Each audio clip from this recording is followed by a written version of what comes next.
Hello, welcome you all to the PW nursing वाला। कैसे हो आप लोग? I hope you all are doing very well. स्वागत है आप सबका आरोग्यम बैच में। आज मस्कुलोस्केलेटल सिस्टम, जो कि हम मेडिकल सर्जिकल नर्सिंग में एक सिस्टम पढ़ रहे थे, मस्कुलोस्केलेटल सिस्टम, इसका सेकेंड क्लास आज है। एक क्लास ऑलरेडी हो गई है, अगर आपने नहीं देखा है तो देखना। बहुत ही बेसिक क्लास है जिसमें मैंने बेसिक सारी चीजें बताई हुई हैं। ठीक है, तो सेकेंड क्लास में देखते हैं क्या हमारा टारगेट रहेगा। टारगेट क्या है? Properties of muscles. और इससे पहले कंपोजिशन ऑफ मसल्स में कुछ पार्ट्स रह गए थे, लाइक प्रोटीन के बारे में, वो भी मैं इस क्लास में आपको बताऊंगी। ठीक है, मसल्स प्रोटीन के बारे में बताऊंगी, प्रॉपर्टीज ऑफ मसल्स के बारे में, कैरेक्टरिस्टिक्स ऑफ मसल्स, मसल्स की क्या कैरेक्टरिस्टिक्स होती है उसके बारे में हम पढ़ेंगे, और microscopic structure of the muscles. ये बहुत ही क्लास इंटरेस्टिंग होने वाली है, क्योंकि यहाँ पे हम क्या पढ़ेंगे? Microscopic structure of the muscles के बारे में पढ़ने वाले हैं, contraction and relaxation of muscles. ठीक है, तो ये सब देखो, एनाटॉमी फिजियोलॉजी मैंने बोला था इंपॉर्टेंट है, बेसिक, क्योंकि ये नहीं समझा तो आगे की चीजें समझ में नहीं आएंगी। लेकिन क्वेश्चंस जो है वन लाइनर यहां से आते हैं, वन लाइनर क्वेश्चंस होते हैं, और अगर आपने पढ़ा है तो ही आप इस क्वेश्चन का आंसर कर सकते हो। अगर आपको पता ही नहीं है, आपने पढ़ा ही नहीं है, तो आप इस क्वेश्चन का आंसर नहीं कर सकते। समझ में आ रहा है? तो वेरी वेरी इंपॉर्टेंट क्लास। बढ़ते हैं आगे और देखते हैं लास्ट क्लास में जहां पे हमने छोड़ा था वहीं से हम क्लास को स्टार्ट करेंगे। शायद मैंने क्लास को, अगर आपने क्लास पहले वाली पार्ट 1 आपने देखा हुआ है तो आपको पता चल जाएगा क्लास को हमने एंड कहां पे किया था। कंपोजिशन ऑफ मसल्स मैंने बताया था, लिक्विड और सॉलिड पार्ट से बनता है। सॉलिड 25%, लिक्विड कितना होता है डियर? 75% होता है। और जो 25% सॉलिड है उसको दो पार्ट में हमने डिवाइड किया था, ऑर्गेनिक एंड इनऑर्गेनिक वाले पार्ट में डिवाइड किया था। ठीक है, और ऑर्गेनिक वाला पार्ट हम डिस्कस कर रहे थे, इसमें मैं ऑलरेडी आपको बता चुकी थी कि दो पार्ट होते हैं, एक मसल्स प्रोटीन होता है, और शायद मैंने आपको यह भी बताया था अदर ऑर्गेनिक सब्सटेंसेस भी होते हैं, लाइक इसमें कार्बोहाइड्रेट होता है, ग्लाइकोजन होता है। ग्लाइकोजन क्या है? जो हमारी बॉडी में ग्लूकोज होता है, जो एक्स्ट्रा ग्लूकोज होता है in the form of glycogen store होता है। Storage for food, storage form of, storage form of glucose. क्या ग्लूकोज के फॉर्म में हमारी बॉडी में स्टोर होगा? बोलोगे नहीं। स्टोरेज फॉर्म ऑफ ग्लूकोज क्या है? ग्लाइकोजन के फॉर्म में स्टोर होता है हमारी बॉडी में। कौन हमारे ग्लूकोज के लेवल को कम करता है? इंसुलिन। इंसुलिन क्या करता है? हमारे ब्लड ग्लूकोज लेवल को क्या करता है? कंट्रोल करता है, डाउन करके रखता है। और जो भी एक्स्ट्रा ग्लाइकोजन होता है, एक्स्ट्रा ग्लूकोज होता है, उसको हमारे लीवर में या मसल्स में हमारा स्टोर करवा देता है। समझ में आ गया? ग्लाइकोजन, यूरिया है, क्रिएटिनिन है, अमाइनो एसिड है, यूरिक एसिड है, ये सब है। इसके अलावा मायोग्लोबिन भी होता है। क्या होता है डियर? मायोग्लोबिन भी होता है। मायोग्लोबिन कैसे कलर का? रेड कलर का होता है। ये ऑक्सीजन कैरिंग प्रोटीन क्या करता है? ये ऑक्सीजन को कैरी करता है। ठीक है, ऑक्सीजन कैरी प्रोटीन होता है ये, ऑक्सीजन कैरिंग प्रोटीन। मायोग्लोबिन क्या है? ऑक्सीजन कैरिंग प्रोटीन होता है, रेड कलर का होता है। तो अदर सब्सटेंसेस, ऑर्गेनिक सब्सटेंसेस में आपने देख लिया। और मैंने बताया था muscles protein is very very very important, इसके बारे में हम पढ़ेंगे। कौन सा dear? Contractile muscles protein, regulatory muscles protein और स्ट्रक्चरल मसल्स प्रोटीन के बारे में हम पढ़ेंगे। चलो तो देखते हैं। सबसे पहले है कॉन्ट्रैक्टाइल मसल्स प्रोटीन। मैंने बताया था कॉन्ट्रैक्टाइल मसल्स प्रोटीन कौन से होते हैं डियर? कॉन्ट्रैक्टाइल मसल्स प्रोटीन कौन से होते हैं? कॉन्ट्रैक्टाइल मसल्स प्रोटीन मसल्स के कॉन्ट्रैक्शन के लिए रिस्पॉन्सिबल होते हैं। तो यहां पे जो प्रोटीन है, this protein is responsible for the contraction of muscles, जो कि हम पढ़ने वाले हैं। कौन सा dear? Actin and myosin. Actin and myosin, जिसे आप आगे जाके देखोगे क्या होता है, हमारे मसल्स होते हैं। अभी अभी microscopic structures of the muscles के बारे में नहीं पढ़ा। मसल्स फाइबर होते हैं, उसमें हमारा सार्कोमियर होता है। सार्कोमियर के अंदर क्या होता है? हमारे फिलामेंटल प्रोटीन, जो कि मायोसिन, एक्टिन प्रेजेंट होता है। आई बैंड, ए बैंड आप पढ़ते हो, थिक एंड थिन फिलामेंट पढ़ते हो, वही आपका क्या है? Actin and myosin. मायोसिन कैसा होता है डियर? सॉरी, डार्क कलर का होता है। डार्क कलर, जहां पे मायोसिन प्रेजेंट होगा वहां पे कलर मसल्स में आपको क्या दिखेगा? डार्क दिखेगा। और जहां पे एक्टिन प्रोटीन प्रेजेंट होगा वहां पे आपको कैसा दिखेगा? लाइट कलर दिखेगा। Sorry, light colour. कैसा कलर दिखेगा? Light colour. लाइट कलर मतलब ये कैसा फिलामेंट हो गया? Thin filament. कैसा फिलामेंट? Thin filament. और जहां पे डार्क कलर दिख रहा है कैसा फिलामेंट होगा? Thick filament. ठीक है, और यहीं से आपको बैंड भी याद हो जाएगा। जो थिन फिलामेंट होते हैं, कैसा बैंड? आई बैंड बोलते हैं हम इसको। और जो थिक फिलामेंट होते हैं उसे हम क्या बोलते हैं dear? I band, A band बोलते हैं। ठीक है, इसके बारे में आगे देखेंगे।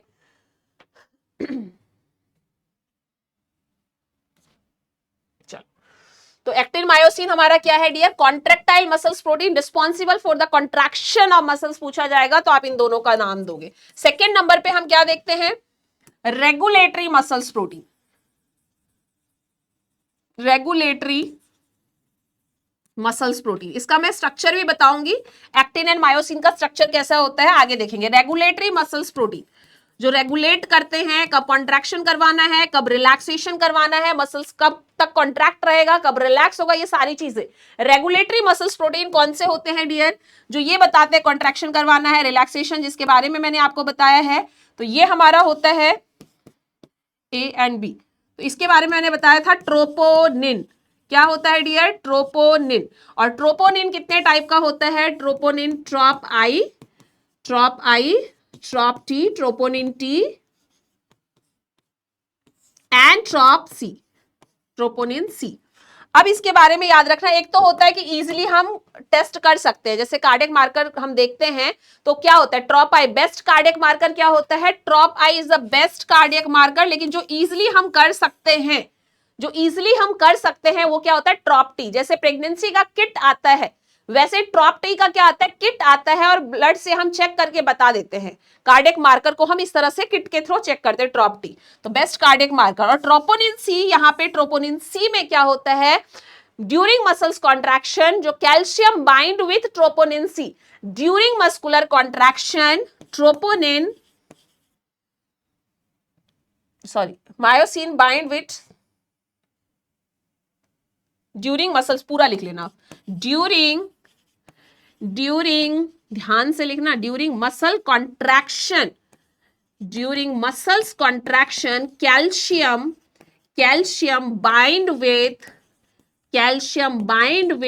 Troponin C. मैंने पूरा ही लिख दिया है तो कंफ्यूजन नहीं रखना है। कार्डियक मार्कर आई और टी, ट्रोपोनिन सी के बारे में क्या लिखेंगे? ये रेलवे में आया हुआ क्वेश्चन है। जब रेलवे का एग्जाम हुआ था वहां पे पूछा गया था during muscles contraction calcium bind with, calcium कहां से बाइंड होता है? आई से, टी से, सी से बाइंड होता है। ठीक है, तो ट्रोपोनिन के बारे में पता चल गया। दूसरा हमारा क्या होता है डियर? ट्रोपोमायोसिन।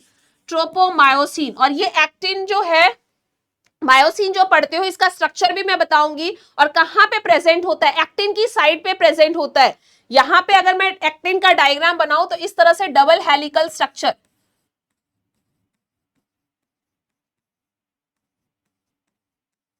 अब बोलोगे क्या चल रहा है, क्या चल रहा है?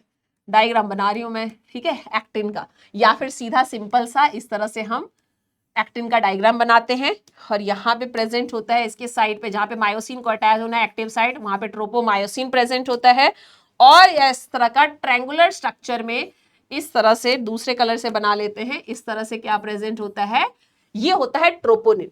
ठीक है, इस तरह से तीन तीन के इसमें इस तरह से अरेंज होते हैं। ठीक है, तो ये क्या हो गया? ये स्ट्रक्चर किसका बनाया हमने? एक्टिन का। ठीक है, एक्टिन क्या है? लाइट कलर का होता है, जहां पे एक्टिन प्रेजेंट होगा वह लाइट कलर होगा, थिन फिलामेंट होगा या फिर आई बैंड हम बोलते हैं इसको।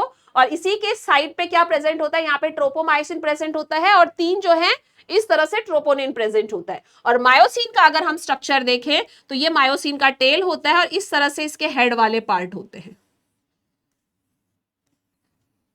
ठीक है, ये इसका कौन सा पार्ट हो गया? टेल वाला पार्ट हो गया। ठीक है, और राउंडेड जो है ये इसका हेड वाला पार्ट है। ये जो राउंडेड दिख रहा है ये क्या है? हेड वाला पार्ट है। और जो ये पीछे दिख रहा है ये क्या है? टेल वाला पार्ट है। ये क्या है? मायोसिन है, मायोसिन है। ठीक है, जो कैसा है? डार्क कलर, जहां पे मायोसिन प्रेजेंट होगा वो डार्क कलर का होगा और कैसा होगा? थिक फिलामेंट होगा। तो चलो दो प्रोटीन के बारे में पता चल गया, contractile muscles protein actin and myosin, regulatory muscles protein troponin and tropomyosin. Third one dear क्या है? Third one is the structural muscles protein. Third one next slide में देख लेते हैं। Third one structural muscles protein, structural muscles protein. और ये जो structural muscles protein होते हैं इसका नाम क्या है? तो यहां पे हम पढ़ते हैं टाइटिन, वहां एक्टिन होता है, या एक्टिन नहीं, ये एक्टिनिन होता है, एक्टिनिन होता है। ठीक है, title, actinin, desmin and dystrophin protein, dystrophin protein. ये मसल्स के स्ट्रक्चर के लिए रिस्पॉन्सिबल होते हैं। स्ट्रक्चर के लिए जो हमें मसल्स का एक शेप मिला हुआ है, एक स्ट्रक्चर मिला हुआ है, वो मसल्स के स्ट्रक्चर के लिए जो प्रोटीन रिस्पॉन्सिबल है, वो जो मैंने सामने नाम लिखा है वो आपको याद रखना है। कौन सा? Title, actinin, desmin and dystrophin protein. समझ में आ रहा है? लास्ट क्लास ज्यादा फास्ट हो गई थी क्या? आपको लग रहा था अरे मैम बहुत ज्यादा फास्ट फास्ट आप करा रहे हो, क्या है, क्या चल रहा है? थोड़ा आराम से करो। चलो एक दो क्लास आराम से करते हैं, क्योंकि एनाटॉमी क्लियर हो जाएगा तो फिर आगे ज्यादा बढ़ सकते हैं। समझ में आ रहा है? चलो, तो title, actinin, desmin and dystrophin. जो मस्कुलर डिस्ट्रॉफी होता है, मस्कुलर डिस्ट्रॉफी जैसे उसमें डिस्ट्रोफिन प्रोटीन जो है वो क्या होता है, जिसकी डेफिशिएंसी होती है, जिसकी वजह से मस्कुलर डिस्ट्रॉफी जैसी प्रॉब्लम होती है, या तो कंजेनाइटल हो सकती है या फिर बच्चों में ज्यादातर ये देखने को मिलता है। ठीक है, चलो आगे डिस्कस करेंगे। यहां तक एनाटॉमी बेसिक चीजें क्लियर हो गई। आगे बढ़ते हैं। अब देखते हैं प्रॉपर्टीज ऑफ मसल्स क्या है। ये जो मैंने अभी बताया था वो तो मसल्स प्रोटीन के बारे में बताया था कि आपको प्रोटीन का नाम पता होना चाहिए कि रेगुलेट करने के लिए कौन सा प्रोटीन होता है, स्ट्रक्चर को मेंटेन करने के लिए प्रोटीन जो होते हैं उसका नाम क्या है, ठीक है, या फिर कॉन्ट्रैक्शन करने के लिए जो प्रोटीन मसल्स के अंदर होते हैं उसका नाम क्या है। तो सारे नाम मैंने आपको बता दिए हैं। अब हम देखेंगे प्रॉपर्टीज ऑफ मसल्स। मसल्स की फर्स्ट प्रॉपर्टीज कॉन्ट्रैक्टिबिलिटी। मसल्स क्या होता है? कॉन्ट्रैक्ट होता है। मसल्स की क्या प्रॉपर्टीज होती है? कॉन्ट्रैक्टिबिलिटी होता है। मसल्स कॉन्ट्रैक्ट करेगा जब हम उसे स्टिमुलस देंगे। कॉन्ट्रैक्टिबिलिटी, कॉन्ट्रैक्टिबिलिटी मतलब ये मसल्स है और इस मसल्स को अगर स्टिमुलस मिलेगा तो ये मसल्स क्या करेगा? कॉन्ट्रैक्ट करेगा, और कॉन्ट्रैक्ट करेगा तो मसल्स का साइज क्या हो जाएगा? छोटा हो जाएगा। समझ में आ रहा है कि अगर मसल्स को क्या मिला? ये एक रिलैक्स मसल्स है, इसको जब हम स्टिमुलाई देंगे तो इस स्टिमुलस के प्रति ये मसल्स क्या करेगा? कॉन्ट्रैक्ट करेगा। And this is the properties of muscles. Stimulus मिलने से ये क्या करता है? कॉन्ट्रैक्ट करता है। And this properties of muscles is called as contractibility. समझ में आ गया? तो फर्स्ट हमने क्या पढ़ा? Properties contractibility. सेकेंड क्या होता है? Excitability, excitability. Third one extensibility. Fourth one elasticity. Fifth one adaptability.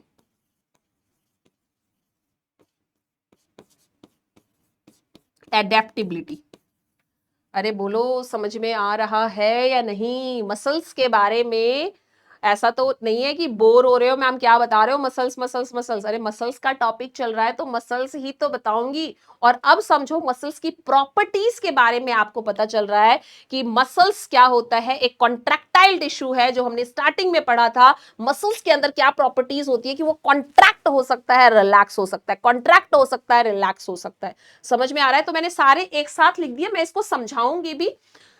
समझ में आ रहा है? इसको समझाऊंगी भी, तो परेशान मत होना।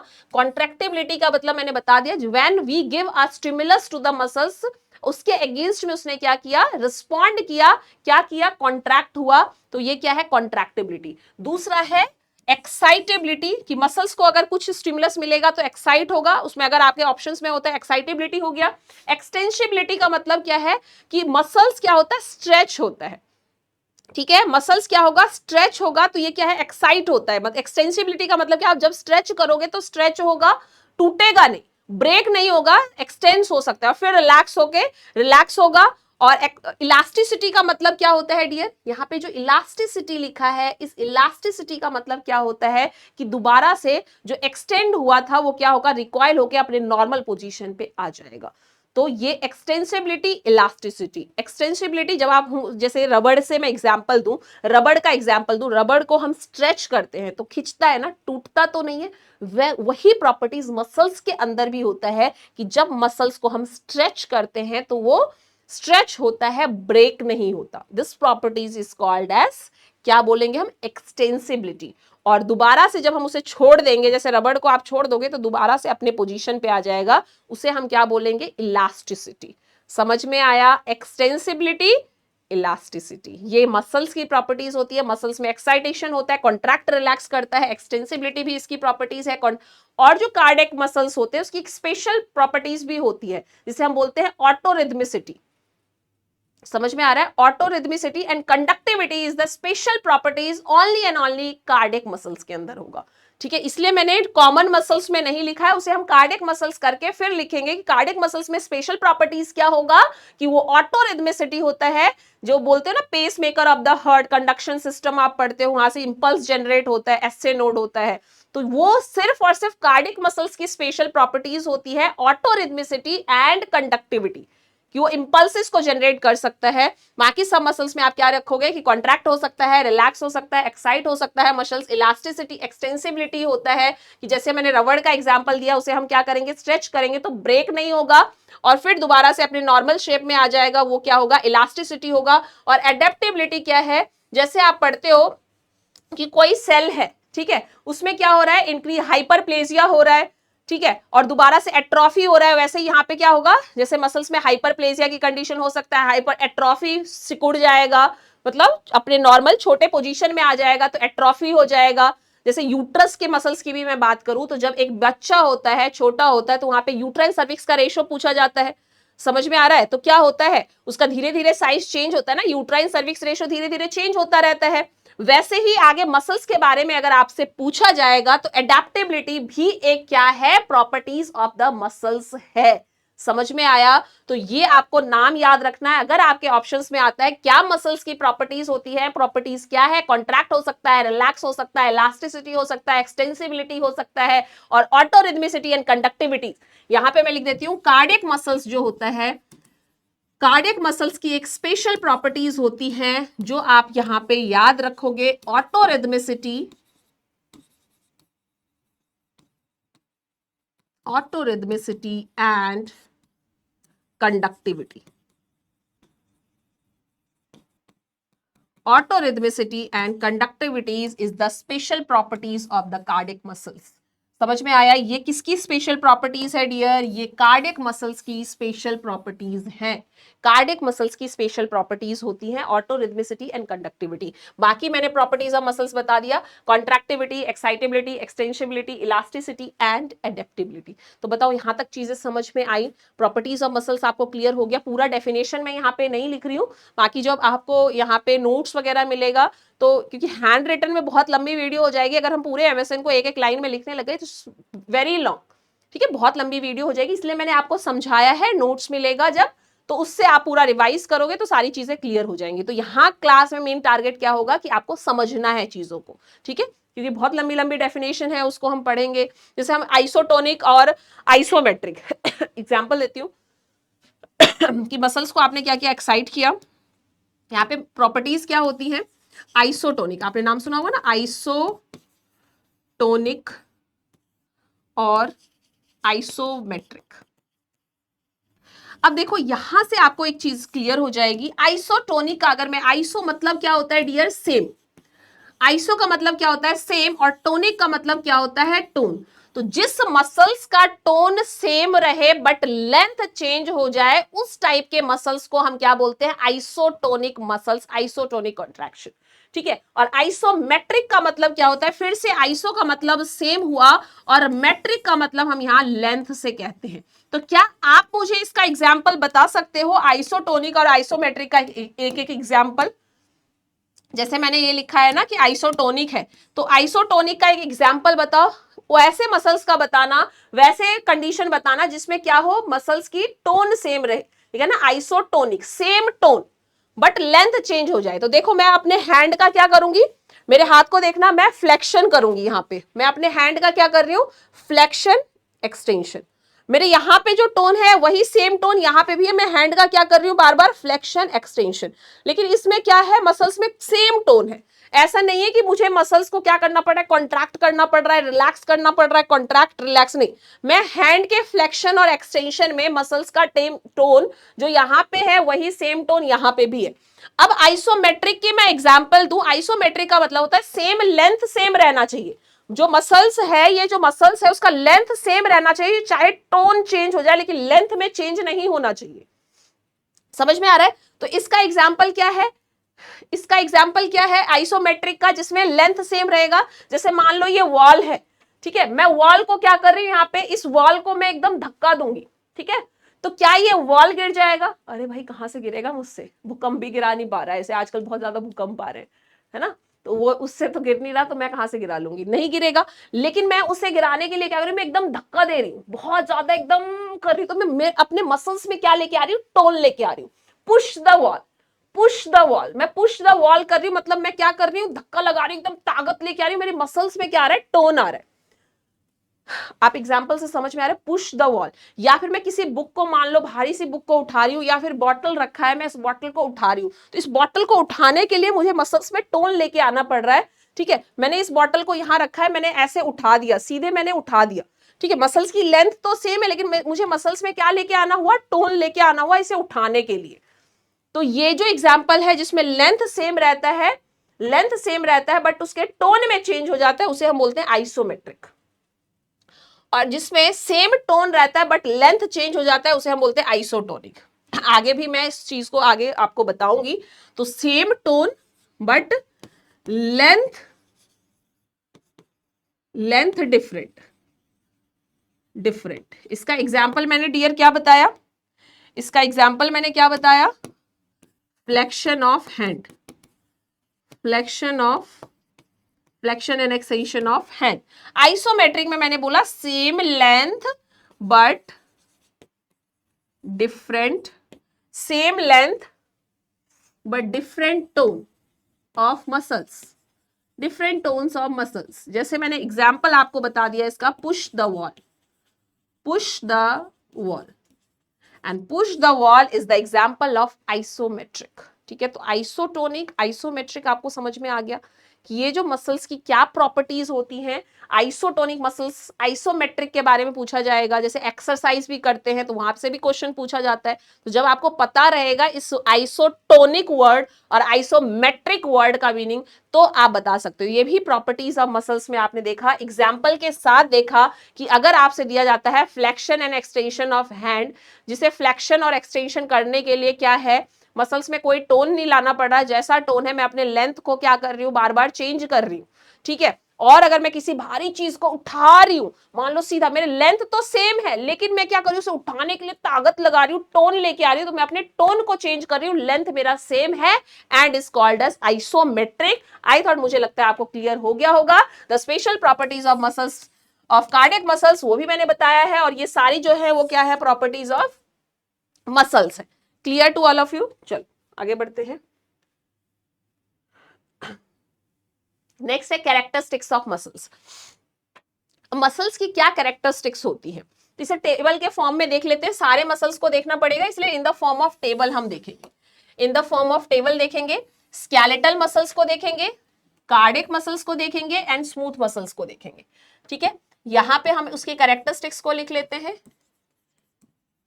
Characteristics of muscles, characteristics of muscles, कौन से मसल्स के बारे में, स्केलेटल मसल्स की क्या कैरेक्टरिस्टिक्स है, वैसे मैंने सारी चीजें आपको बता दी हैं।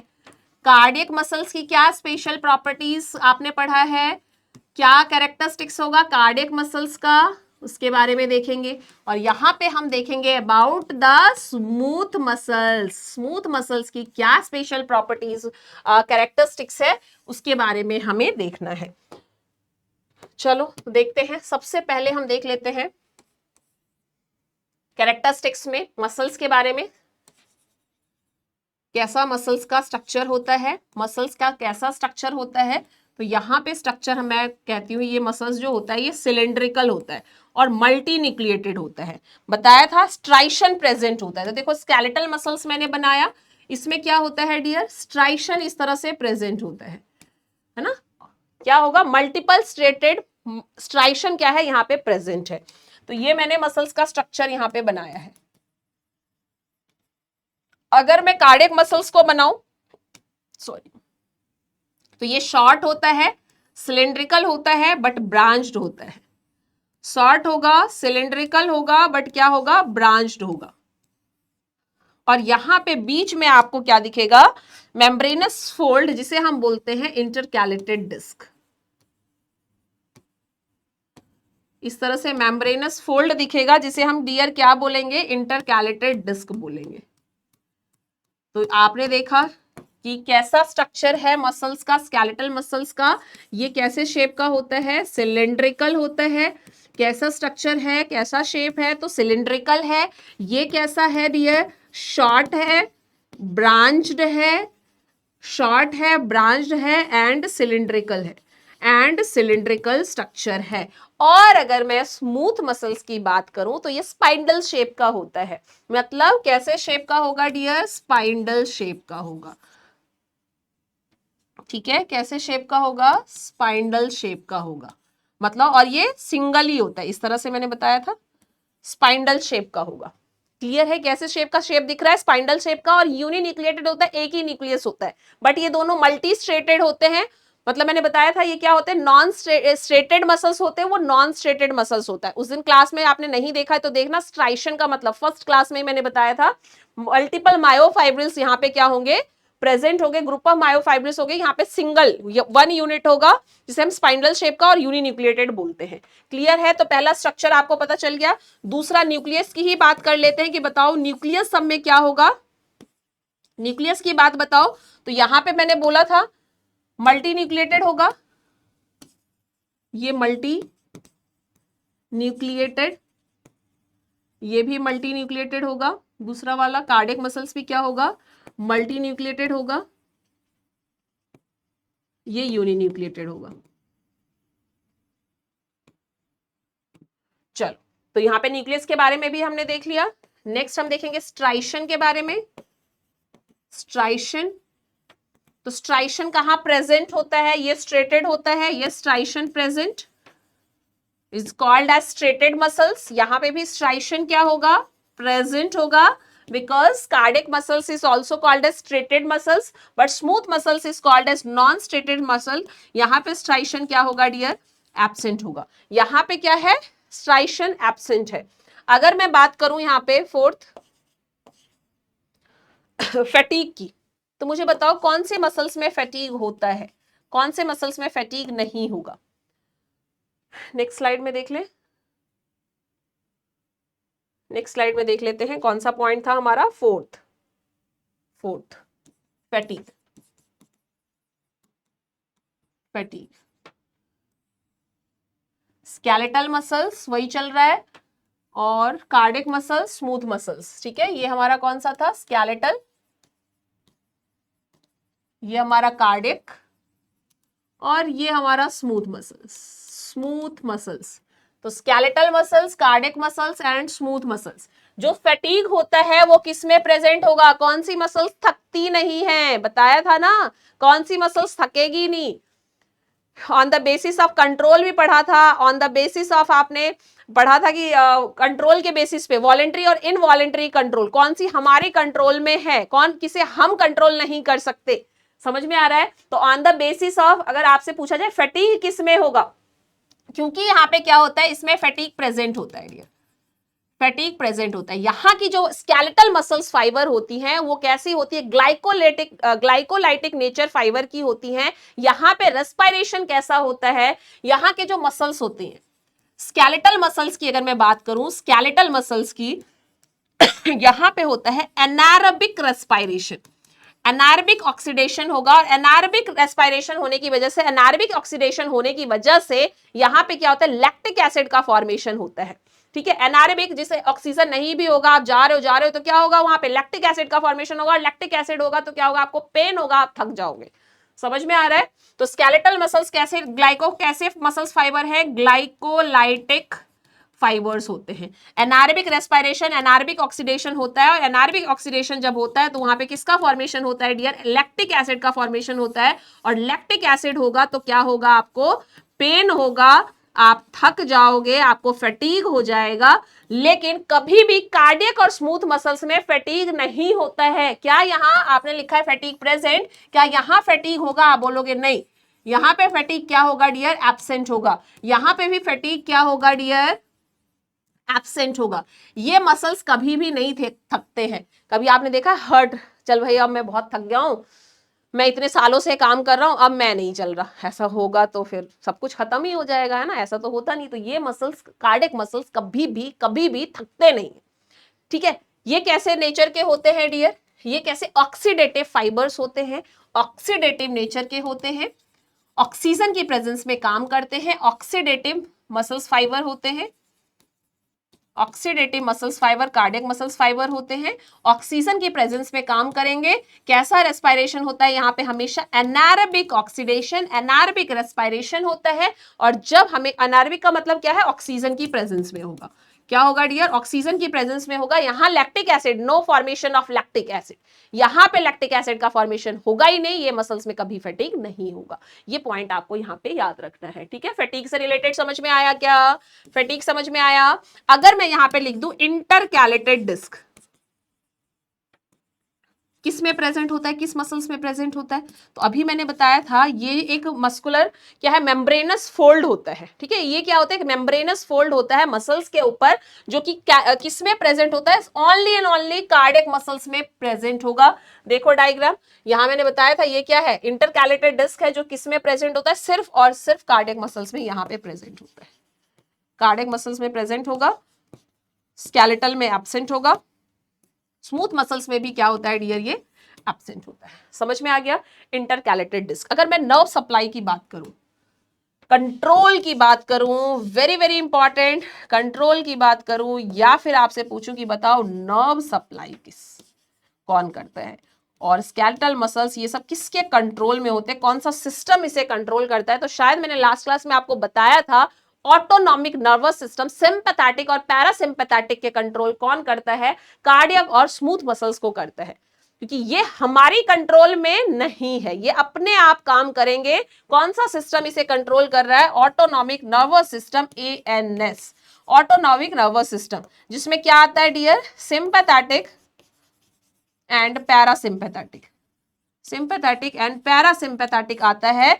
इसे कंट्रोल करने वाला कार्डियक और स्मूथ मसल्स को, ऑटोनॉमिक नर्वस सिस्टम। लेकिन जो स्केलेटल मसल्स है, मतलब आपने बोला चल मेरे हाथ को फ्लेक्शन एक्सटेंशन हो जा, हो गया, चलो मैंने अपने हैंड को बोला एक्सटेंड हो जा, हो गया, फ्लेक्स हो जा, हो गया, मैंने बोला और ये मेरे कंट्रोल में, मैं चाहूं तो इसे एक्सटेंड करूं, नहीं मैं नहीं चाहूंगी लिखना तो मैं नहीं लिखूंगी। समझ में आ रहा है, तो इस तरह से जो मेरी कंट्रोल में है, एक सिंगल मसल्स होता है जिसे आप कंट्रोल कर सकते हो, स्केलेटल मसल्स। और ये कौन सा system, central nervous system. Central nervous system में डियर क्या आता है, brain and spinal cord, brain and spinal cord. Message जाएगा तो फॉलो करना है, जैसे आपने पढ़ा है ना, तो ये सेंट्रल नर्वस सिस्टम करता है, ये ऑटोनॉमिक नर्वस सिस्टम करता है। तो नर्व कंट्रोल में आपको पता चल गया, इंटरकैलेटेड डिस्क। तो ये कुछ मैंने कैरेक्टरिस्टिक्स ऑफ मसल्स बताए हैं कि मसल्स क्या होते हैं, सिलिंड्रिकल, ये सिलिंड्रिकल होते हैं, ये शॉर्ट ब्रांच एंड सिलिंड्रिकल होते हैं, ये स्पाइनल शेप के होते हैं, ये मल्टीन्यूक्लिएटेड होते हैं, ये यूनिन्यूक्लिएटेड होता है। यहाँ पे स्ट्राइशन प्रेजेंट होता है, कार्डियक में भी प्रेजेंट होता है, बट यहाँ पे स्ट्राइशन एब्सेंट होता है। ये जो मसल्स होते हैं, ये जो मसल्स होते हैं, इसमें फैटिग प्रेजेंट होता है, बट कार्डियक और स्मूथ मसल्स में फैटिग नहीं होता है। इंटरकैलेटेड डिस्क सिर्फ और सिर्फ कार्डियक मसल्स में प्रेजेंट होता है। कंट्रोल के बेसिस पे देखें तो इसे सेंट्रल नर्वस सिस्टम कंट्रोल करता है, इन दोनों को ऑटोनॉमिक नर्वस सिस्टम कंट्रोल करता है। तो पूरा टेबल बन गया है, तो आपके लिए इजी हो जाएगा, इतना ज्यादा डिफिकल्ट नहीं है। अब है microscopic structure of the muscles. Muscles के माइक्रोस्कोपिक स्ट्रक्चर के बारे में हम पढ़ेंगे, और यहाँ पे जो हम मसल्स पढ़ने वाले हैं वो किसके बारे में dear, skeletal muscles, skeletal muscles के बारे में पढ़ेंगे, ठीक है।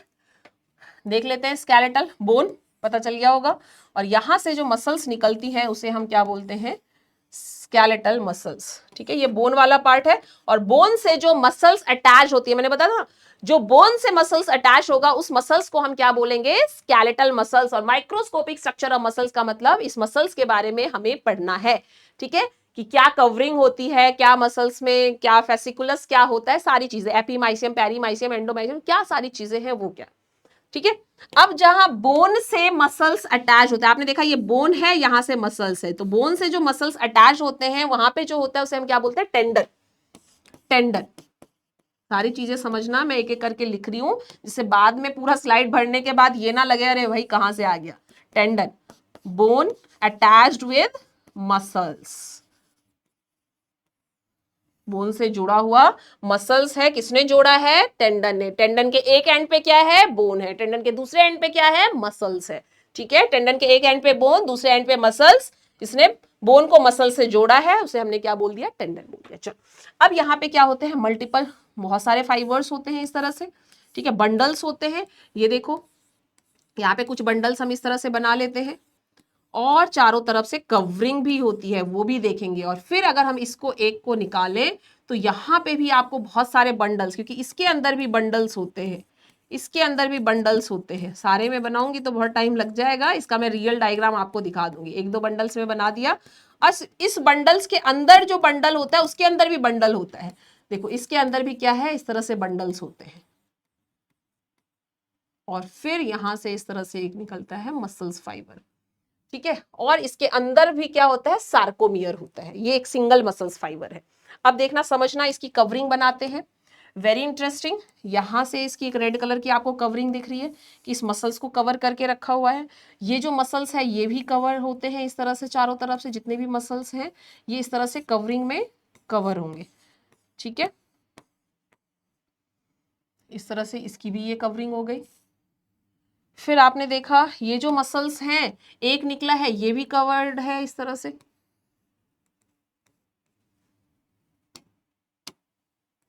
इसको थोड़ा अलग कलर से बना देते हैं।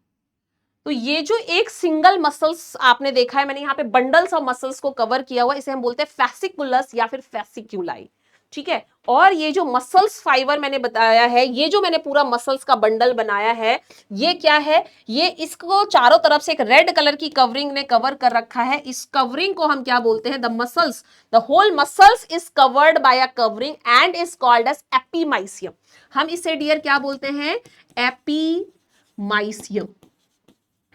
And the muscles which covered, ये क्या है, एक बंडल ऑफ मसल्स फाइबर को, ये सिंगल मसल्स फाइबर है। आपने देखा ये एक मसल्स फाइबर निकला है और इस बंडल में क्या है, बहुत सारे मल्टीपल मसल्स फाइबर हैं।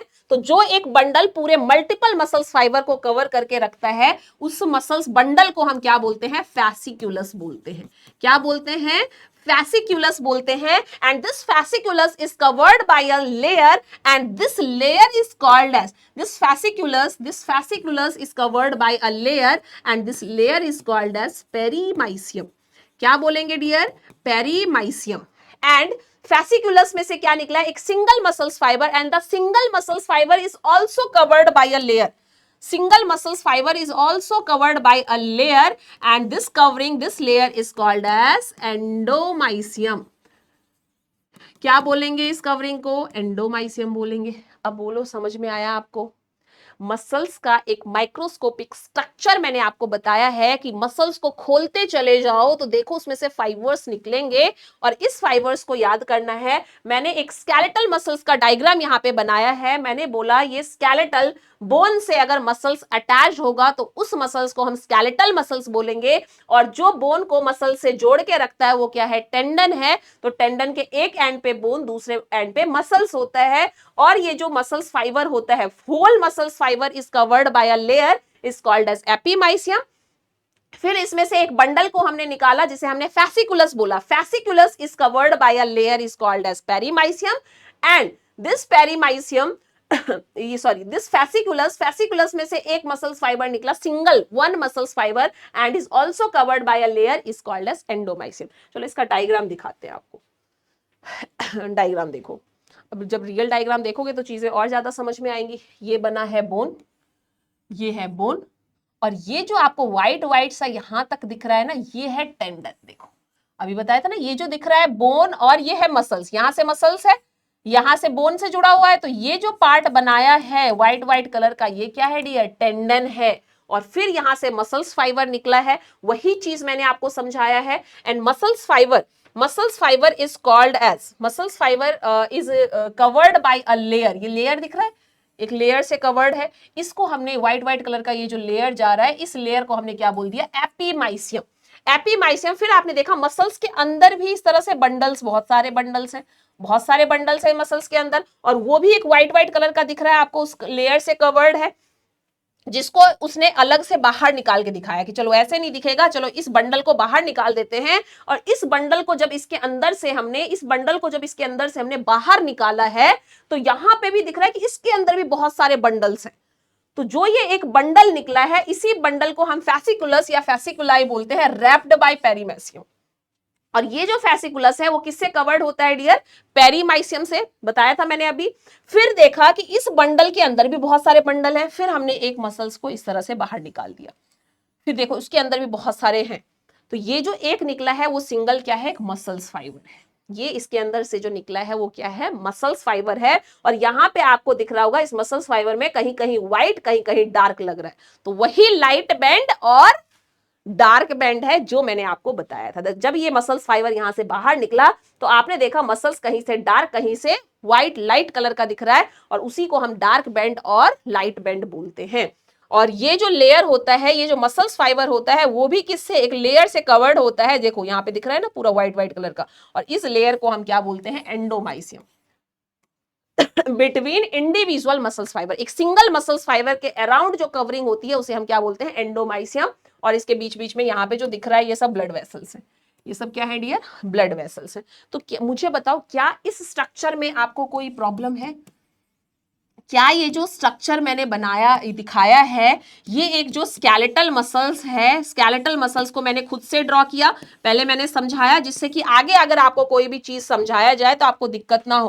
फेसिकल्स क्या होता है, पेरीमाइसियम, एंडोमाइसियम, सारी चीजें लिखी हुई है इसमें। और वही सेम चीज जो मैंने ड्रॉ किया है, बताया है आपको, इन द सिंपल डायग्राम बताया है, जिससे आपको कोई दिक्कत ना हो। तो आपको जैसे समझ में आता है वैसे समझना। चलो एक और डायग्राम दिखा देते जो उससे भी अच्छा कहीं ना कहीं बना हुआ है, और मुझे लगता है कि इस डायग्राम से अब तो आपको कोई दिक्कत रहेगी ही नहीं। अगर कोई पूछेगा ना कि एक स्ट्रक्चर मसल्स का बताओ, तो आप यूं बता दोगे कि मसल्स जो होता है वो क्या है? एक पूरा बंडल स्केलेटल मसल्स है, चारों तरफ से एक लेयर से कवर्ड होता है जिसे हम बोलते हैं एपीमाइसियम। फिर उसमें से एक बंडल ब्रांच निकलता है जिसे हम फैसिकुलस बोलते हैं। उस फैसिकुलस में भी बहुत सारे बंडल्स होते हैं, और ये फैसिकुलस किससे कवर्ड होता है? पेरीमाइसियम से कवर्ड होता है। और उसमें से एक सिंगल मसल्स फाइबर निकलता है, वो सिंगल मसल्स फाइबर भी एक लेयर से कवर्ड होता है जिसे हम एंडोमाइसियम बोलते हैं। यहां पे देखो बहुत अच्छे से दिखाया हुआ है, ये रहा एपीमाइसियम, ये पेरीमाइसियम, इसके अंदर की कवरिंग, ये फैसिकल से एक निकल रहा है, इसके अंदर भी बहुत सारे ब्रांच है, उसमें से एक सिंगल मसल्स फाइबर निकल रहा है, और सिंगल मसल्स फाइबर में देखो कितने सारे ये एंडोमाइसियम से, देखो कैसे लेयर को एकदम उतार के दिखाया है। अरे भाई एकदम बढ़िया तरीके से दिखाया है कि देखो भाई एक जो सिंगल मसल्स होता है ना, वो भी एक लेयर से कवर्ड होता है, और उस लेयर को हम क्या बोलते हैं डियर? एंडोमाइसियम बोलते हैं। और फिर उसके अंदर से एक मायोफाइब्रिल्स निकलता है, एंड दिस मायोफाइब्रिल्स, जो कि क्लास के स्टार्टिंग में मैंने बताया था, is the smallest unit of the muscles. Answer is myofibrils. तो उसके अंदर से एक मायोफाइब्रिल्स को निकाला है, और इस मायोफाइब्रिल्स में हमें क्या दिख रहा है? यहाँ पे लाइट दिख रहा है, यहाँ पे डार्क दिख रहा है। ठीक है, यहाँ पे लाइट दिख रहा है, यहाँ पे डार्क दिख रहा है। तो इस तरह से जो है ये क्या होता है? इसमें फिलामेंट प्रोटीन्स होते हैं, और इस प्रोटीन की वजह से इसका कलर जो है वो हमें डार्क और लाइट दिखता है। वो तो आज की क्लास में ही बताया है मैंने। तो बताओ ये स्ट्रक्चर समझ में आया? अब उस जो मायोफाइब्रिल्स था, उस मायोफाइब्रिल्स के स्ट्रक्चर को यहाँ पे दिखाया है, जिसमें मैंने डार्क बैंड, लाइट बैंड, सारी चीजें आपको बता दी हैं। तो कहीं इसमें थोड़ा सा ब्लड है, देखो वैसे आई बैंड, ए बैंड, तो मैं खुद स्ट्रक्चर बना के आपको बता देती हूँ जिससे आपको कोई दिक्कत ना हो। चलो तो सबसे पहले एक फ्लो चार्ट के फॉर्म में लिख लो इसको, फ्लो चार्ट के फॉर्म में लिख लो। भाई मसल्स में से क्या क्या निकला आपको पता तो चलना चाहिए। तो मैंने क्या बताया, ये जो मसल्स हैं, ये जो मसल्स है, मसल्स के अंदर क्या है? मसल्स पूरा एक स्केलेटल मसल्स था। स्केलेटल मसल्स के अंदर जब हम घुसे, हमने खोला तो हमने देखा क्या निकला? एक फैसिकुलस निकला, बंडल निकला उसके अंदर से। क्या निकला? फैसिकुलस, या फिर हमने फैसिकुलाई बोला। जब हम उस फैसिकुलस के अंदर गए, हमने उस फैसिकुलस को खोला, फैसिकुलस के अंदर क्या निकला? मसल्स फाइबर निकला। ठीक है, क्या निकला? एक सिंगल मसल्स फाइबर निकला। और उस सिंगल मसल्स फाइबर के अंदर भी हमने जब झांक के देखा, तो उसके अंदर सिंगल मसल्स फाइबर के अंदर भी क्या था? मायोफाइब्रिल्स, बहुत सारे मायोफाइब्रिल्स थे, जो कि इस मसल्स का सबसे स्मॉलेस्ट यूनिट है। Myofibrils is the smallest unit of muscles. और जब हमने मायोफाइब्रिल्स के अंदर देखा, तो वहां होता है उससे भी एक पार्ट जिसे हम बोलते हैं सार्कोमियर। ठीक है, क्या बोलते हैं डियर? सार्कोमियर। और सार्कोमियर में क्या होता है? Filament protein. सार्कोमियर में क्या होता है? Filament protein. और इस फिलामेंट प्रोटीन के बारे में पूछा जाए तो मैंने बता दिया था, यहां पे इससे आगे कंटिन्यू करती हूं। फिलामेंट प्रोटीन कौन सा था डियर, बताओ जल्दी से। एक्टिन एंड मायोसिन, बताया था ना, जिसकी वजह से उसका कलर आपने देखा ना मायोफाइब्रस में, वो सार्कोमियर जो था, सार्कोमियर में क्या होता है, आई बैंड ए बैंड होता है, जिसकी वजह से इसे हम फिलामेंट प्रोटीन बोलते हैं। मायोसिन, एक्टिन एंड मायोसिन, ठीक है। अब इस मायोसिन को आपने कौन सा बैंड बोला था, जहां पे मायोसिन प्रेजेंट होगा, मायोसिन प्रेजेंट होने की वजह से वहां पे कैसा हो जाएगा, डार्क हो जाएगा, तो आपने बोला डार्क बैंड है, ठीक है। और एक्टिन जहां पे प्रेजेंट होगा वहां पे वो थिन होगा, जिसे हमने थिन बैंड बोला था, ठीक है। डार्क बैंड और लाइट बैंड, ठीक है, डार्क बैंड और लाइट बैंड हमने बोला, ठीक है। इसको और नाम से भी बोल सकते हैं, लाइट बैंड हमने बोला। या फिर इसमें अगर थिक एंड थिन फिलामेंट पूछा जाएगा तो बताओ कौन सा थिक फिलामेंट है, कौन सा, तो ये जो डार्क होगा वो कैसा होता है, थिक फिलामेंट होता है, थिक फिलामेंट होता है। और जो ये लाइट होता है वो कैसा होता है डियर, थिन फिलामेंट होता है, थिन फिलामेंट होता है। समझ में आया। चलो, तो इसी को हम क्या बोलते हैं, जो डार्क बैंड होता है इसी को हम क्या बोलते हैं डियर, ए बैंड बोलते हैं।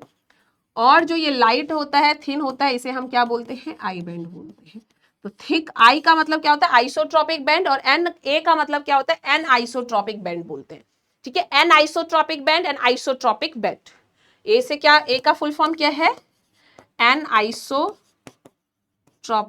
बैंड, और ए आई का फुल फॉर्म पूछा जाएगा तो आइसोट्रोपिक बैंड। इतना समझ में आया, अरे बोलो। तो ये क्या था, एक फ्लो चार्ट के फॉर्म में मैंने बताया। अब अगर आपसे सबसे स्मॉलेस्ट पूछा जाता है और इस तरह से ऑप्शन दिया जाता है, तो सबसे पहले सार्कोमियर, ये नहीं है तो मायोफाइब्रिल्स, मायोफाइब्रिल्स नहीं है तो मसल्स फाइबर, मसल्स फाइबर नहीं है तो फेसिकुलस, बस। तो आप देख लो आपको कौन सा ऑप्शन सेलेक्ट करना है। तो सबसे छोटे से हम चलते हैं, ठीक है। सार्कोमियर से स्टार्ट करेंगे, ये नहीं होगा तो मायोफाइब्रिल्स, मायोफाइब्रिल्स नहीं होगा तो मसल्स फाइबर होगा, और मसल्स फाइबर्स भी नहीं होगा तो एक बंडल होगा फेसिकुलस, जिसे हम फेसिकुलाई बोलेंगे, फेसिकुलस बोल सकते हैं या फिर फेसिकुलाई बोल सकते हैं। अब जब इसका माइक्रोस्कोपिक स्ट्रक्चर देखें, इसमें से मैं एक सेल को इस तरह से उठा के, जैसे आप सेल पढ़ते हो ना, उसका स्ट्रक्चर आपने पढ़ा होगा, वैसे अगर मैं इसका स्ट्रक्चर एक उठा लूं और डायग्राम बनाऊं, तो इसका डायग्राम कुछ इस तरह का बनेगा कि मैंने एक स्केलेटल मसल्स के एक सेल को उठाया, और सेल को उठा के मैंने स्ट्रक्चर देखा, तो मुझे इसके अंदर क्या दिखा कि यहां पे क्या है, एक टी टिब्यूल, डीप ग्रूव दिख रहा है। टी टिब्यूल यहाँ पे क्या प्रेजेंट होते हैं, जैसे वहां एंडोप्लाज्मिक रेटिकुलम होता है तो यहाँ क्या होता है, सार्कोप्लाज्मिक रेटिकुलम। यहाँ साइटोप्लाज्म होता है तो यहाँ क्या होता है, सार्कोप्लाज्म होता है। समझ में आ रहा है। और एक रेड कलर का यहाँ पे प्रोटीन मैंने बोला था, ऑक्सीजन कैरिंग प्रोटीन होता है, जिसे हम क्या बोलते हैं, मायोग्लोबिन बोलते हैं। समझ में आया, अरे बोलो समझ में आ रहा है। और इसके अंदर क्या भरा हुआ होता है, एकदम कैल्शियम भरा हुआ होता है।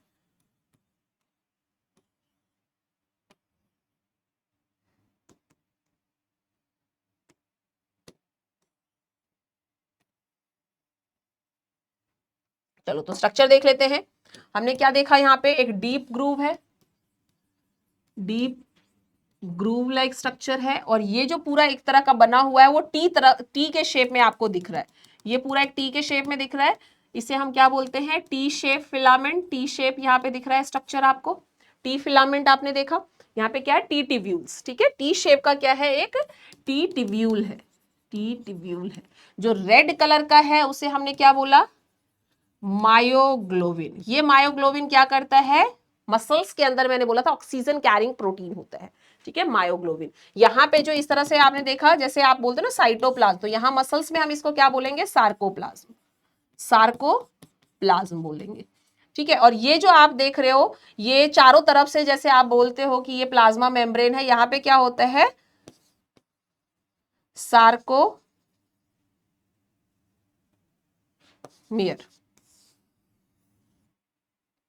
Sorry sarcolemma. क्या होता है डियर, सार्कोलेमा, ठीक है। और ये क्या होता है जो मैंने यहाँ पे बनाया, जैसे वहां पे एंडोप्लाज्मिक रेटिकुलम होता है, यहाँ पे सार्कोप्लाज्मिक रेटिकुलम, सार्कोप्लाज्मिक रेटिकुलम। और सार्कोप्लाज्मिक रेटिकुलम के अंदर क्या होता है dear, sarcoplasmic reticulum carry calcium. ये क्या कैरी करता है, कैल्शियम को कैरी करता है। समझ में आ गया, ये क्या कैरी करेगा, कैल्शियम को कैरी करेगा। ये क्या हो गया, सार्कोसोम हो गया,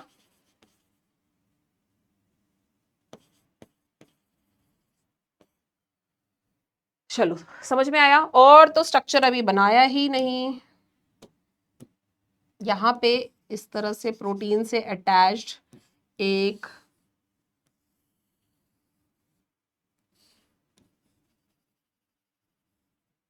ये होता है इसके अंदर सार्कोमियर, ये होता है सार्कोमियर, जिसमें आपको दिखता है डार्क, यहां पे डार्क फिर लाइट, फिर डार्क फिर लाइट, फिर डार्क फिर लाइट। तो जब हम एक सेल को, जब स्केलेटल मसल्स मैंने पूरा बताया कि इसके अंदर इसके अंदर इसके अंदर घुसते चले जाओ तो आप देखो मायोफाइब्रिल्स आएगा, ठीक है। मायोफाइब्रिल्स आपने देखा एक मसल्स फाइबर है, मसल्स फाइबर का सबसे स्मॉलेस्ट यूनिट क्या है, मायोफाइब्रिल्स। और वहां से मैंने एक सेल को उठाया, मैंने बोला नहीं हम इसके अंदर भी घुस के देखेंगे, माइक्रोस्कोपिक स्ट्रक्चर मैंने बोला है, तो माइक्रोस्कोप की हेल्प से देखेंगे और हमें क्या क्या दिखता है। तो मैंने इस तरह का डायग्राम बनाया और मैंने बोला जब मैं एक सेल को देखूंगी तो मुझे ये स्ट्रक्चर दिखाई देगा, मुझे वहां पे मायोग्लोबिन, सार्कोप्लास्ट, सार्कोलेमा, चारों तरफ से जो कवर है उसको क्या बोला, सार्कोलेमा। और फिर यहाँ पे मुझे क्या दिखा, सार्कोसोम दिखा। और जो मैंने अभी स्ट्रक्चर ये येलो कलर का बनाया है, इस स्ट्रक्चर को हम क्या बोलते हैं डियर, सार्कोमियर। क्या बोलते हैं हम इसको, सार्कोमियर, जो कि मैंने फ्लो चार्ट में मैंने आपको लिखवाया था। ये देखो फ्लो चार्ट में कि ये सार्कोमियर है। तो ये सार्कोमियर मैंने यहाँ पे बनाया और इस सार्कोमियर के अंदर मैंने आपको बताया था ना क्या होते हैं, थिक एंड थिन फिलामेंट होते हैं। तो वही सार्कोमियर के अंदर ये जो आपको दिख रहा है डार्क कलर का, इसे हम बोलते हैं डार्क बैंड। और जो बीच में ये खाली स्पेस दिख रहा है इसे हम बोलते हैं लाइट बैंड। समझ में आया। तो ये जो डार्क बैंड है वही आपका क्या है, मायोसिन है, वही आपका क्या है, ए बैंड है। और ये जो आपको थिन फिलामेंट दिख रहा है, थिन लाइट बैंड दिख रहा है, इसको हम क्या बोलते हैं, आई बैंड बोलते हैं। समझ में आ गया। तो सार्कोसोम यहाँ पे कहाँ अटैच होता है, मसल्स को स्ट्रक्चर, डिस्ट्रोफिन प्रोटीन होता है जिससे अटैच होता है, मसल्स को शेप स्ट्रक्चर देता है। और यहां से क्या होता है, एक्टिन और मायोसिन ही रिस्पॉन्सिबल होता है मसल्स के कॉन्ट्रैक्शन एंड रिलैक्सेशन के लिए। अगर ये चीज यहाँ पे नहीं होगा तो कहीं ना कहीं मसल्स के अंदर कॉन्ट्रैक्शन एंड रिलैक्सेशन का प्रोसेस नहीं होगा। इसीलिए इस माइक्रोस्कोपिक स्ट्रक्चर को समझना इज वेरी इंपॉर्टेंट, क्योंकि ये माइक्रोस्कोपिक स्ट्रक्चर जब आप समझोगे तभी आपको ये समझ में आएगा कि मसल्स के अंदर कॉन्ट्रैक्शन होता कैसे है, रिलैक्सेशन होता कैसे है। ठीक है, तो ये स्ट्रक्चर मैंने बना के दिखा दिया है, वही चीज यहां पे बना हुआ है। ठीक है, वही चीज अब ये बताया कि मसल्स में कॉन्ट्रैक्शन और रिलैक्सेशन होगा तो किस तरह से प्रोसेस होता है। तो यहां तक चीजें समझ में आ गई। और मैंने एक चीज आपको और बताया था कि जो एक्टिन होता है, जो एक्टिन होता है उसका स्ट्रक्चर किस तरह का होता है डियर, ये जो आपने स्ट्रक्चर देखा ये एक्टिन का स्ट्रक्चर होता है। और अगर मैं मायोसिन के स्ट्रक्चर की बात करूं तो इस तरह से मायोसिन का स्ट्रक्चर होता है, जिसमें इस तरह से टेल वाला पार्ट होता है और ये इसका हेड होता है। यही पार्ट आके यहाँ पे अटैच होगा और एक्टिन मायोसिन का कॉम्प्लेक्स बनेगा तो मसल्स क्या हो जाते हैं, कॉन्ट्रैक्ट। लेकिन ऐसा होता नहीं है हमेशा मसल्स कॉन्ट्रैक्ट थोड़ी ना होते। क्यों? क्योंकि यहाँ पे एक प्रोटीन प्रेजेंट होता है, उसका नाम है ट्रोपोमायोसिन। और यहाँ पे और भी कुछ प्रेजेंट होता है जो मैंने आपको बताया था इस तरह से 3 टाइप में। वो क्या होते हैं डियर, ये होता है ट्रोपोनिन। एक्टिन के ऊपर ही क्या प्रेजेंट होते हैं, ट्रोपोनिन प्रेजेंट होता है। और क्या प्रेजेंट होता है, ट्रोपोमायोसिन प्रेजेंट होता है, ट्रोपोमायोसिन प्रेजेंट होता है। यहां तक चीजें मैं आपको समझ में आ गई। अब मैंने एक्टिन मायोसिन का स्ट्रक्चर बता दिया, एक मैंने मसल्स को निकाल के आपको बता दिया कि ये स्ट्रक्चर आप समझो। अब मसल्स में अगर हमें कॉन्ट्रैक्शन करवाना है तो अकेले तो कॉन्ट्रैक्शन होगा नहीं, सिग्नल आएगा। और सिग्नल हमें कौन देगा, ब्रेन नर्व देगा सिग्नल। न्यूरॉन पढ़ते हो ना, न्यूरॉन के थ्रू ही सिग्नल आता है। तो न्यूरॉन का जो एक्सोनल एंड होता है, एक्सोन वाला एंड, जिसे हम क्या बोलते हैं यहां, टर्मिनल बटन्स। ठीक है, एक्सोनल एंड या फिर हम बोलते हैं टर्मिनल बटन्स हैं। यहां पे क्या प्रेजेंट होते हैं डियर, यहां पे क्या प्रेजेंट होते हैं, इसके अंदर प्रेजेंट होता है एसिटाइल कोलिन, जो न्यूरोट्रांसमीटर होता है। न्यूरोट्रांसमीटर उस टर्मिनल बटन्स में भरे हुए होते हैं, वेसिकल्स होता है, वेसिकल्स के अंदर क्या होता है, इस वेसिकल्स के अंदर न्यूरोट्रांसमीटर्स प्रेजेंट होते हैं, एसिटाइल कोलिन प्रेजेंट होता है। ये सिग्नल देगा इस मसल्स को। और इस जंक्शन को हम क्या बोलते हैं, न्यूरोमस्कुलर जंक्शन।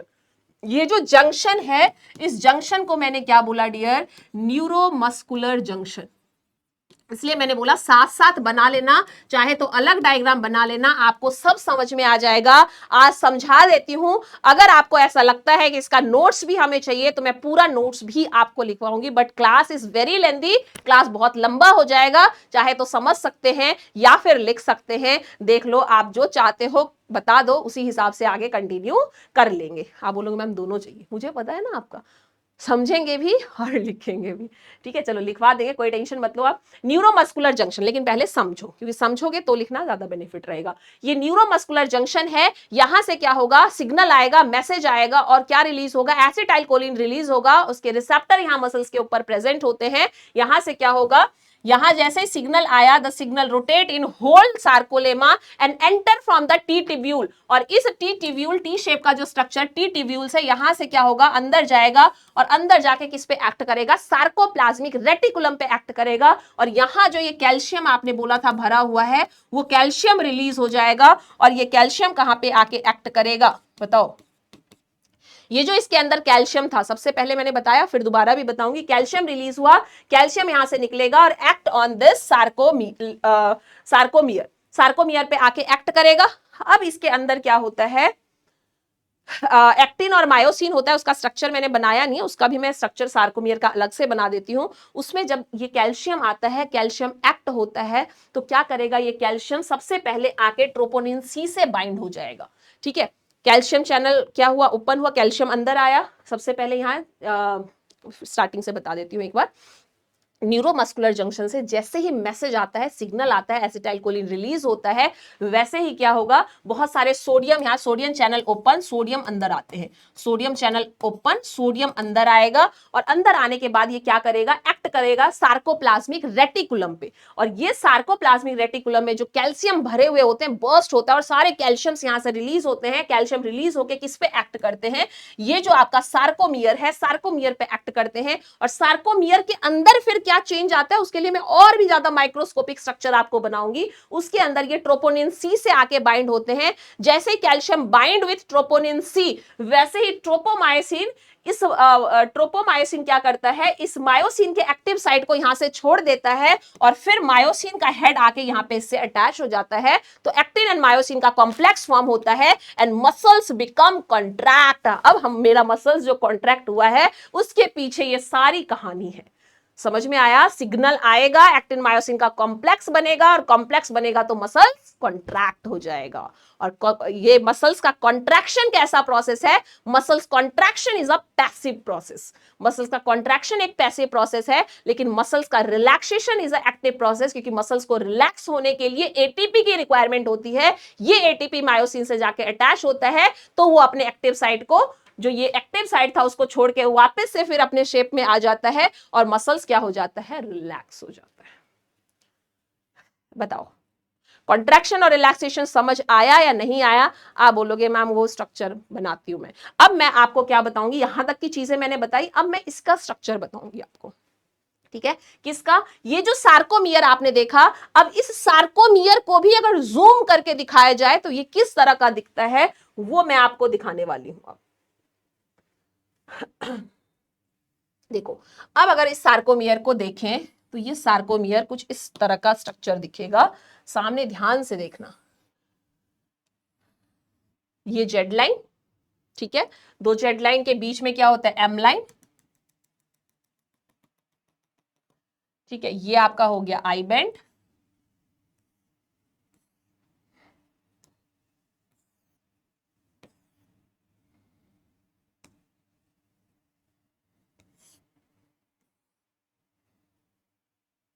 और आई बैंड इसके बीच में प्रेजेंट होता है मायोसिन।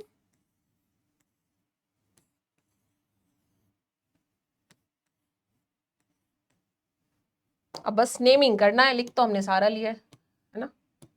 और इसके बीच में दो आई बैंड, ये देखो, ये जो है ये आई बैंड है, ये आई बैंड है।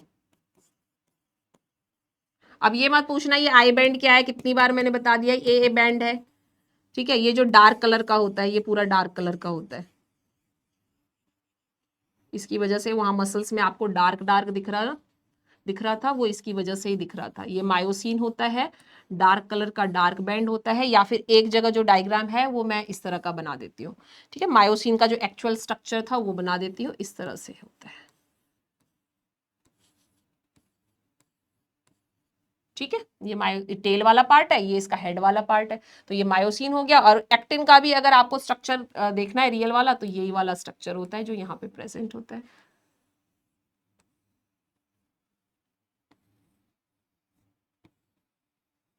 समझ जाओ, मतलब एक एग्जाम्पल बता दिया इस तरह से, इस तरह का स्ट्रक्चर होता है, ठीक है। मतलब ये इसलिए बनाया है जिससे आपको समझ में आ जाए। वैसे एक स्ट्रक्चर ऐसे याद रखना। तो अब बैंड समझ में आ गया कौन सा है, ये आई बैंड है, ये ए बैंड है, ये जो स्ट्रक्चर डार्क कलर का बना है ये ए बैंड है, और इसके बीच में जो ये डॉटेड लाइन सा मैंने बनाया है, ये जो डॉटेड लाइन सा बनाया है, इस लाइन को हम क्या बोलते हैं, मिड में है तो एम लाइन हो गया, ठीक है। और जो साइड में ये वाली लाइन आपको दिख रहा है ये जेड लाइन है, दोनों साइड से ये जो बना हुआ है, ये जो आगे कंटिन्यू हो रहा है व्हाइट कलर से बनाया है, ये जेड लाइन हो गया, ठीक है। और इन दोनों के बीच में, दो आई बैंड के बीच में जो स्पेस होता है उसे हम क्या बोलते हैं, एच जोन बोलते हैं। इन दोनों के बीच में जो स्पेस होता है उसे हम एच जोन बोलते हैं, ठीक है, इन दोनों के बीच में। लेकिन एक जैसे साइट आता है जब कॉन्ट्रैक्ट, ये मसल्स अभी रिलैक्स है, लेकिन मसल्स कॉन्ट्रैक्ट होगा तो ये जो आई बैंड है, ये आई बैंड क्या हो जाता है, पास में आ जाते हैं, ठीक है। तो ये आई बैंड जब यहां से यहां तक आ जाएगा तो एक ओ जोन भी होता है। बाद में अगर पूछा जाएगा ये ओजोन क्या है, ओवरलैपिंग जोन होता है जहां पे ये दोनों आके मिल जाते हैं, लेकिन उस टाइम पे क्या होता है, इसके बीच में इतना स्पेस रहता है मसल्स के बीच में। तो दोनों मान लो ये आई बैंड यहां से आके यहां तक आ गया, ठीक है, कॉन्ट्रैक्शन हुआ तो ये कहां पे, इस यहां तक आ गया। तो ये आपने देखा एक्टिन और मायोसिन का तब क्या होता है, कॉम्प्लेक्स बन जाता है, उसका हेड आके यहां से अटैच हो जाएगा, ये जो हेड होगा ये आके यहां से अटैच हो जाएगा, तब जब ये पास में आएगा तो ये जो स्पेस आप देख रहे हो ना जहां पे ये दोनों एक दूसरे से ओवरलैप होते हैं, इस जोन को हम ओ जोन बोलते हैं। क्या बोलते हैं, ओ जोन। ओ जोन का मतलब क्या है, ओवरलैपिंग जोन। ओ जोन, ओ का फुल फॉर्म क्या है, ओवरलैपिंग जोन। और फिर भी आपने देखा कि इसके बीच में यहां पे इतना स्पेस है, और फिर ये जो स्पेसियस वाला जगह है, इस स्पेस को हमने बोला एच जोन, ठीक है। अब बताओ समझ में आया, एच जोन क्या है, ओ जोन क्या है, ए बैंड क्या है, एम लाइन क्या है। एम लाइन मैंने यहां पे लिख दिया, ये जो लाइन देख रहे हो बीच में जो लाइन है, इस लाइन को हम एम लाइन बोलते हैं। ये जेड लाइन है, ये जेड लाइन है, ये आपका क्या है, एक्टिन वाला जिसे हमने आई बैंड बोला है। सारी चीजें क्लियर है। ये एक क्या है, सार्कोमियर का स्ट्रक्चर है। अब मैंने सार्कोमियर को भी जूम करके आपको बता दिया है कि ये एक सार्कोमियर का स्ट्रक्चर है, जिसे आप देख सकते हो सार्कोमियर किस तरह का दिखता है। और एक सार्कोमियर के अंदर दो जेड लाइन के बीच में जो स्पेस होता है, ये जेड लाइन है, ये जेड लाइन है, और इस जेड लाइन के बीच में जो स्पेस, इसी को आपने क्या बोला, एक सार्कोमियर। एक सार्कोमियर, दो जेड लाइन के बीच में क्या है, एक सार्कोमियर प्रेजेंट होता है, और एक सार्कोमियर के अंदर एक ए बैंड होता है और दो हाफ आई बैंड होते हैं। अगर मैं बात करूं कि बताओ इस सार्कोमियर में क्या प्रेजेंट है, तो आप बोलोगे एक सार्कोमियर के अंदर, एक सार्कोमियर, वन सार्कोमियर के अंदर क्या होता है, वन सार्कोमियर में one A band and half के दो आई बैंड होते हैं, टू हाफ आई बैंड, ठीक है, टू हाफ आई बैंड। इससे आप कंफ्यूज हो जाओगे, इसलिए मैं इसको सीधा टू, दो होते हैं हाफ आई बैंड, तो दो हाफ मिलेंगे तो एक आई बैंड बन जाएगा ना, इसलिए मैंने बोला था एक ए बैंड और एक आई बैंड होता है, ठीक है। मींस एक सार्कोमियर के अंदर हमने देखा एक तो ए बैंड है, लेकिन ये एक आधा आई बैंड और एक आधा आई बैंड, ठीक है। तो इसलिए मैंने लिखा आधा आधा, दो आधे आई बैंड होते हैं और एक पूरा ए बैंड होता है एक सार्कोमियर के अंदर। तो मुझे बताओ सार्कोमियर का स्ट्रक्चर आपको समझ में आया। अगर आपको बोला जाएगा एक सार्कोमियर किससे मिलके बना है, एक सार्कोमियर के अंदर एक तो ए बैंड होता है, एक ए बैंड होता है और 2 आधे आधे आई बैंड होते हैं। अब इस सार्कोमियर में बताओ कौन कौन सी लाइन के बारे में आपने पढ़ा है, उस लाइन के बारे में लिख के बता दो। तो आप बोलोगे सार्कोमियर के अंदर तो सबसे प्रायोरिटी में हमने दिया एक ए बैंड है, सार्कोमियर के अंदर हमने आई बैंड के बारे में पढ़ा है, और सार्कोमियर के अंदर हमने जेड लाइन के बारे में पढ़ा है, और सार्कोमियर के अंदर हमने एम लाइन के बारे में पढ़ा है, और सार्कोमियर के अंदर हमने एच जोन के बारे में पढ़ा है कि कहां प्रेजेंट होता है, और हमने इस सार्कोमियर के अंदर एक ओ जोन के बारे में भी पढ़ा है। अब बताओ मुझे, क्या आपने सार्कोमियर के स्ट्रक्चर को समझ लिया? तो बोलोगे यस हमने समझ लिया। क्या आपने एक मसल्स फाइबर के स्ट्रक्चर को समझ लिया? क्या आपने एक स्केलेटल मसल्स के स्ट्रक्चर के बारे में समझ लिया? आप बोलोगे समझ लिया। क्या आपने एक muscles microscopic structure of the muscles, cell of the muscles के बारे में समझ लिया कि उसके अंदर क्या क्या चीजें होती है? आप बोलोगे समझ लिया। फिर जब ये सारी चीजें जब आप समझ जाओगे, सारे स्ट्रक्चर एनाटॉमी के बारे में आप क्लियर हो जाएगा, तभी आपको क्या समझ में आएगा? कॉन्ट्रैक्शन ऑफ द मसल्स के बारे में समझ में आएगा। तो मुझे लगता है अगर मैं इसी में कॉन्ट्रैक्शन ऑफ द मसल्स बता दूं तो शायद आप कंफ्यूज तो नहीं होगे। मैं बता देती हूं, अगर आपको ऐसा कंफ्यूजन लगे तो आप मुझे मैसेज में बता देना, मैं दोबारा से आपको contraction and relaxation of muscles के बारे में बताऊंगी। ठीक है, तो अभी ए बैंड और आई बैंड के बारे में हमने देखा। यहां पे ये डार्क लाइन है, ये क्या है? डार्क है। ये लाइट बैंड है, समझ में आ रहा है? ये ए बैंड है और इसे हम क्या बोलते हैं? आई बैंड बोलते हैं। आगे बढ़ते हैं। ये इसका एक डायग्रामेटिक रिप्रेजेंटेशन हो गया। ये डायग्राम्स में वही चीजें हैं जो मैंने आपको समझाया है। यहां पे उन्होंने थोड़ा सा मॉडिफाइड स्ट्रक्चर बनाया है। तो ये देखो, इसके हेड जो है इस तरह से दिख रहा है आपको, ये जो हेड है इस तरह से स्ट्रक्चर बनाया हुआ है। और यहाँ पे मसल्स जो है ये आई बैंड हो गया, ये जेड लाइन हो गया, ये एम लाइन हो गया, ठीक है, और ये आई बैंड हो गया। आई बैंड आपको दिख रहा है। आई बैंड में आपको ये जो स्पेस दिख रहा है, इसी स्पेस को, दोनों आई बैंड के बीच में स्पेस है जिसे हम एच जोन बोलते हैं। और ये स्पेस जो होता है जहां पे एक्टिन और मायोसिन दोनों आपको दिख रहा है, यहाँ पे मायोसिन दिख रहा है, यहाँ पे एक्टिन दिख रहा है, ये दोनों एक दूसरे से क्या होंगे? यहाँ पे ओवरलैप इस तरह से कर जाएंगे, दोनों मिल जाएंगे। इसीलिए इस जोन को हम बोलते हैं ओ जोन। जहां पे एक्टिन और मायोसिन मिलते हैं, दोनों एक साथ से ओवरलैप करते हैं, उस जोन को हम क्या बोलते हैं? Overlapping zone. और दोनों के बीच में जो स्पेस होता है आई बैंड के बीच में, उसे हम क्या बोलते हैं? H zone. तो मुझे लगता है ये स्ट्रक्चर के बारे में आपको समझ में आ गया। ये इतना क्लियर नहीं है इसलिए मैं इसमें ज्यादा नहीं समझा रही हूं। अब मुझे बताओ contraction of muscles. Contraction of muscles के बारे में मैंने क्या बताया था कि मसल्स को खुद कॉन्ट्रैक्ट तो नहीं होगा ना, उसे तो न्यूरॉन्स कुछ मसल्स इंफॉर्मेशन लेके आएगा, मसल्स इधर से नर्व से लेके मसल्स तक ट्रांसफर करेगा तो मसल्स को सिग्नल मिलेगा तो वो कॉन्ट्रैक्ट करेगा। अब यहाँ पे क्या हुआ? यहाँ पे वेसिकल्स बने हुए हैं, इसके अंदर आपको दिख रहा है एसिटाइल कोलिन भरा हुआ है। एसिटाइल कोलिन के रिसेप्टर मसल्स के ऊपर प्रेजेंट होते हैं। जब ये आता है तो क्या करेगा? सोडियम चैनल ओपन, जैसे ही एसिटाइल कोलिन आएगा सोडियम चैनल ओपन होगा, सोडियम अंदर जाएगा और सोडियम अंदर जाके क्या करेगा? सार्कोप्लाज्मिक रेटिकुलम को बर्स्ट कर देगा और उसके अंदर से कैल्शियम निकलेगा। फिर वो कैल्शियम कहां पे जाएगा?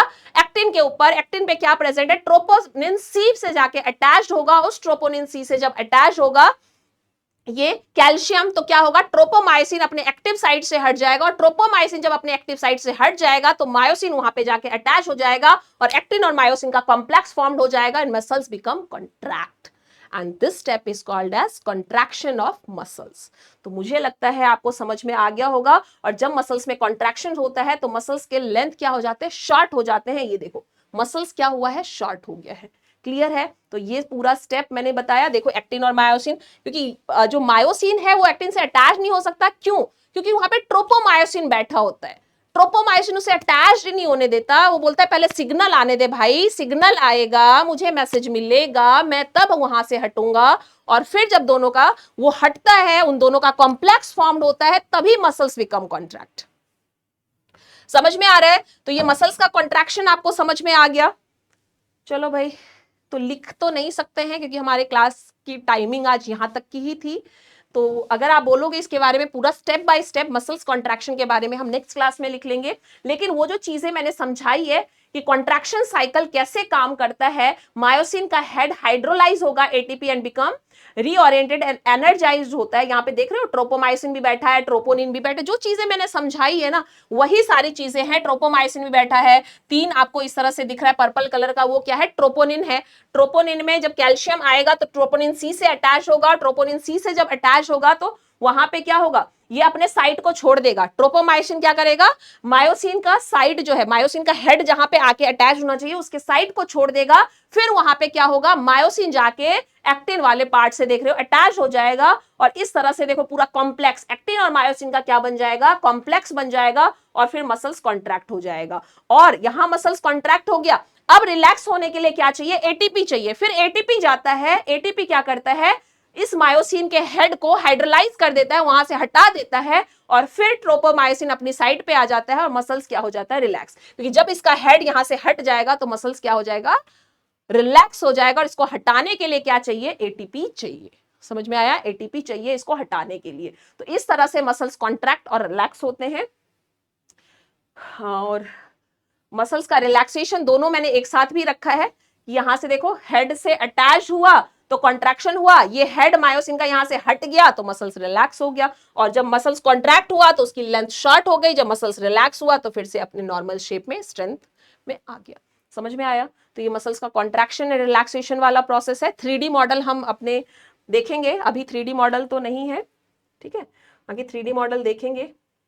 चलो तो बाकी हम लिखते हैं नेक्स्ट क्लास में, क्योंकि हमारी क्लास की टाइमिंग आज यहाँ तक की थी तो ज्यादा हम लिख नहीं पाए, समझने पे ज्यादा फोकस किया। और मुझे लगता है इस क्लास में आपको सारी चीजें समझ में आ गई होंगी, तो उस फ्लो चार्ट को आप खुद से भी लिख सकते हो। तो contraction and relaxation of muscles, contraction of muscles is a passive process and relaxation of muscles is a active process. क्योंकि यहाँ पे एटीपी की रिक्वायरमेंट होती है इसलिए एक्टिव प्रोसेस होता है। और इसके बारे में मैंने पूरा 3-4 बार बोला है, तो अगर आपने ध्यान से सुना होगा ना तो पूरा फ्लो चार्ट मेरी लाइनिंग को वैसे के वैसे आप लिख सकते हो। पूरा कॉन्ट्रैक्शन और रिलैक्सेशन विद डायग्राम आपको समझ में आ जाएगा। इफ एनी प्रॉब्लम, आपको समझने में किसी भी टाइप की कोई प्रॉब्लम होती है तो आप बस बताना मुझे कमेंट बॉक्स में, मैं आपको नेक्स्ट क्लास में जो है उसका फ्लो चार्ट लिखवा दूंगी। Thank you so much for joining this session. मिलते हैं फिर नेक्स्ट क्लास में, तब तक के लिए बाय बाय, टेक केयर।